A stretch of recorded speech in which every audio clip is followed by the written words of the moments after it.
سلام عشقم، چطوری؟ خوبی؟ چیکار میکنی؟ الو، سلام عشقم، خوبی؟ محمد، تو چقدر منو دوست داری؟ به اندازه موهای بابات.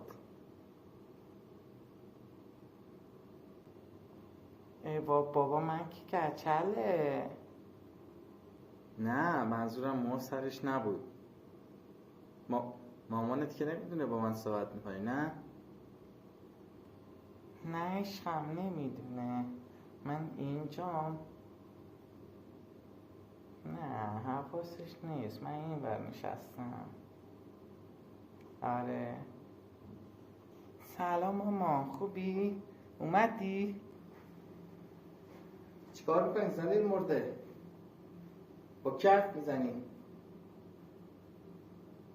من دارم آهنگ گوش میدم. آهنگ گوش میدم. آهنگ گوش میدی؟ ببینم.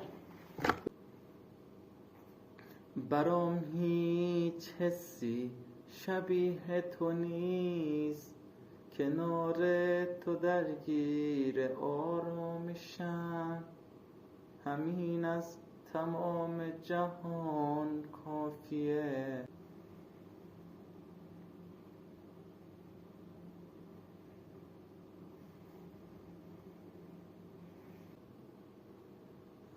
از چی بگم برات؟ انتظار داری چه چیزی از جیب من درات؟ جز کاغذ سفید پاره خباره رفیق، حرف توشه ولی با خودکار سفید. تو هم مثل منی، تو هم کم درد نداری، درد اصلی اینه که تو هم درد نداری.